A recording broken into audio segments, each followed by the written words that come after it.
Hello everyone, আসসালামু আলাইকুম। কেমন আছেন সবাই? চলে আসছি নতুন একটি ব্লগ নিয়ে।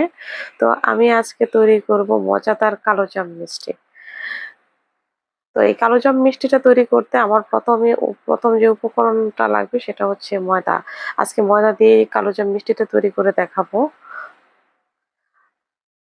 ঘরে থাকা কিছু উপকরণ দিয়েই আজকের এই মিষ্টিটা আমি তৈরি করব।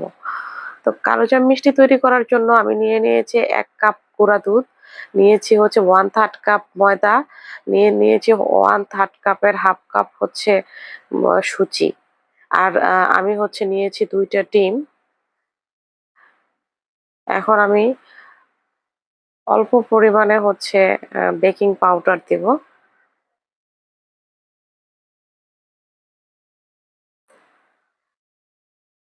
আর ২ টেবিল চামচ ঘি দিব।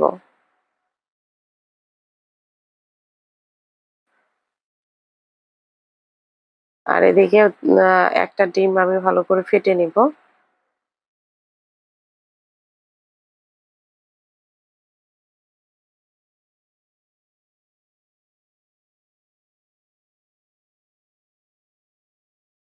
আমি যে পরিমাণ উপকরণ নিয়েছি এক্ষেত্রে হয়তো আমার ২ টা ডিম লাগবে। তো আমি ফার্স্ট এ একটা ডিমকে ফেটে নিয়েছি। আপনারা পরিমাণ অনুযায়ী হচ্ছে ডিম দিবেন। এভাবে ভালো করে ৩ টা মিশ্রণকে ভালো করে হচ্ছে এভাবে মিক্সড করে নিতে হবে। ৩-৪ টা মিশ্রণকে ভালো করে মিক্সড করে নিতে হবে। হাতে চাপ দিলে হচ্ছে এরকম হবে, এরকমভাবে হচ্ছে আ করে নিতে হবে। তো আমি একটা ডিম হচ্ছে ১ম এ যে একটা ডিম হচ্ছে করে নিয়েছিলাম, ফেটে নিয়েছিলাম ওই ডিমটা হচ্ছে দিয়ে দিব।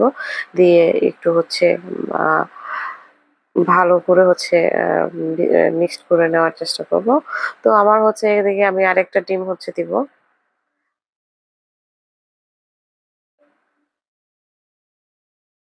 তো এই ডিমটাকেও আমি হচ্ছে ফেটে নিব। আমার এই পরিমাণ অনুযায়ী আমার ২ টা ডিম লেগেছে। কারো এর চাইতে কম বেশি লাগতেই পারে।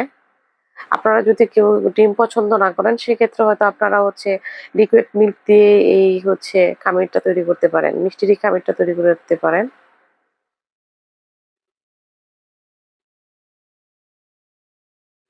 তো এইভাবে হচ্ছে ১ম দিকে মনে হতে পারে যে হচ্ছে আ মিষ্টির এই ডোটা হচ্ছে নরম হয়ে গেছে। কিন্তু আ মা ৫ মিনিট রেস্টে রাখার পর এটা ডোটা ঠিক হয়ে যাবে। যাই হোক এদিকে আমি শিরা তৈরি করে নেওয়ার জন্য ১ কাপের মতো হচ্ছে চিনি নিয়ে নিছি। যে কাপ দিয়ে আমি চিনি নিয়েছি সেম কাপেই হচ্ছে আমি ১.৫ কাপের মতো পানি দিয়ে দিছি। তো আমি এখন চিনি শিরাটাকে হচ্ছে জাল করে নিব। তো এদিকে হচ্ছে মিষ্টির ঘ্রাণটা ভালো আসার জন্য হচ্ছে দিয়ে দিচ্ছি ২ টা এলাচ।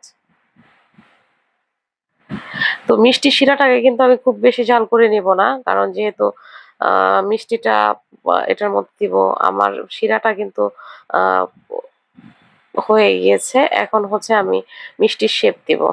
তো মিষ্টির শেপ দেওয়ার জন্য আমার হাতে আমি ঘি মাখায়ে নিয়েছি।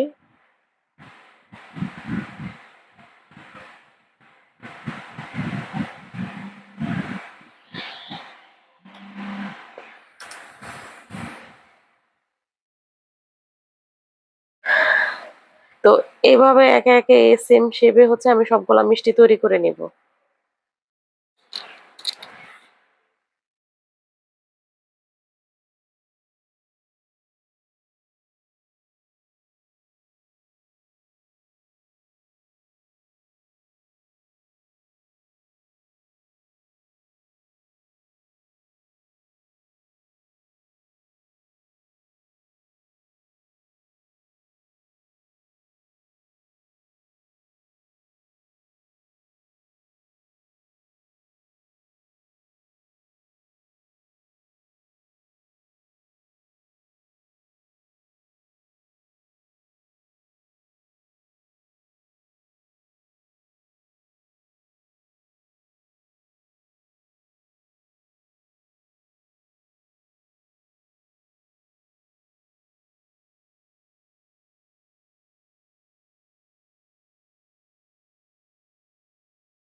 তো আমার মিষ্টি তৈরি করা হয়ে গিয়েছে, এখন চলে যাবো ভাজাভাজির কাছে। মিষ্টিগুলোকে ভাজে নেওয়ার জন্য চুলায় একটা প্যান বসায় দিছি এবং খাবার তেল দিয়ে দিয়েছি। তেলটা যখন হালকা গরম হয়ে আসবে তখন হচ্ছে আমি দিয়ে দিব মিষ্টিগুলো। তেল কিন্তু বেশি গরম হয়ে গেলে মিষ্টি দিলে কিন্তু মিষ্টিগুলো ফেটে যাবে।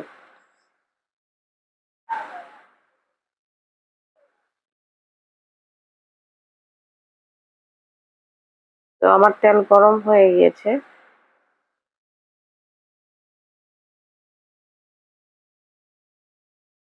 এখন আমি একে একে বাকি মিষ্টিগুলো দিয়ে দিব।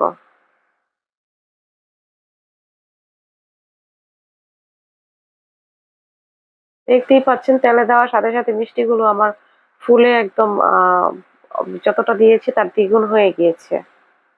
আর নিজে থেকেই মিষ্টিগুলা কিন্তু উল্টে যাচ্ছে। আর আমি হচ্ছে বারবার হচ্ছে প্যানটা ধরে একটু ঘোরায় দিচ্ছিলাম যেন মিষ্টিগুলা নিজে থেকে ২ পিঠেই যেন ভালো করে ভাজা হয়।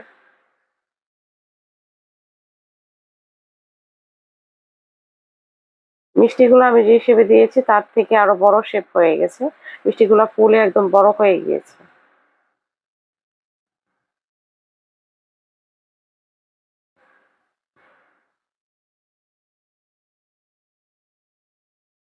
আমার মিষ্টিগুলোতে কালারও চলে আসতেছে। এভাবে হচ্ছে আমি ৩ থেকে ৪ মিনিটের মতো হচ্ছে মিষ্টিগুলাকে ভেজে নিব।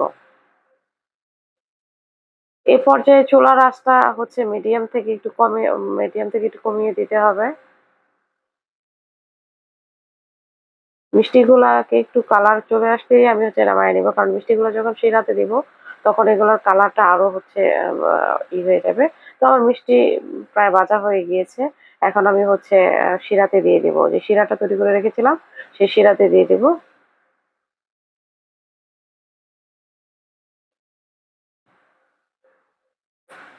এখন আমি হচ্ছে নাড়াচাড়া করে হচ্ছে ২ মিনিটের মতো হচ্ছে রেখে দিব। মিষ্টিগুলাকে উল্টে পাল্টে ভালো করে নেড়ে দিতে হবে। এখন হচ্ছে আমি চুলাটাকে অন করে দিব।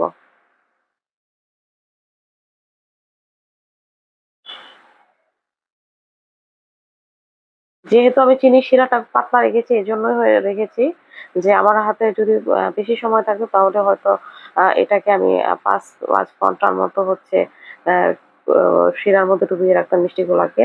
যেহেতু হাতে সময় কম, ভিডিও মেক করতেছি সেজন্য হচ্ছে আমি আহ চুলার মধ্যে হচ্ছে মিষ্টিটাকে একটু করে নেব যেন বস্তুটা তাড়াতাড়ি মিষ্টির ভিতরে শিরাটা ঢুকে তাড়াতাড়ি। এইভাবে আমি চুলার আঁচটা মিডিয়াম রেখে ২ থেকে ৩ মিনিটের মতো হচ্ছে আহ জাল করে নিব।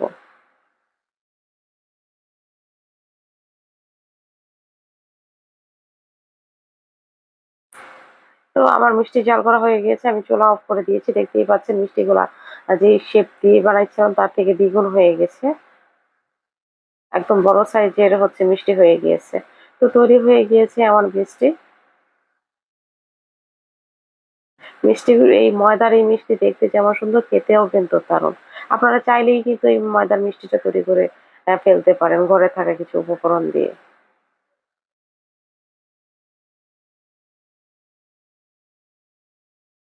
তো চিনির যে এক্সট্রা শিরাটা ছিল সেটা আমি হচ্ছে উপরে ছড়াইয়া দিয়েছি।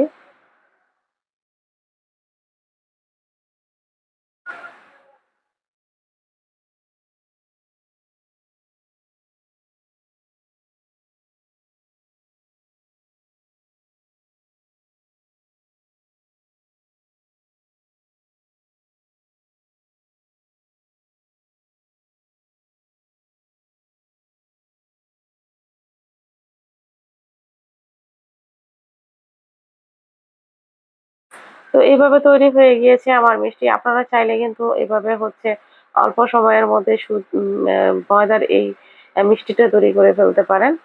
যাই হোক, ভিডিওটি ভালো লাগলে অবশ্যই লাইক, কমেন্ট, শেয়ার করে পাশে থাকবেন। সে পর্যন্ত সবাই ভালো থাকবেন, সুস্থ থাকবেন। Take care. আল্লাহ হাফেজ।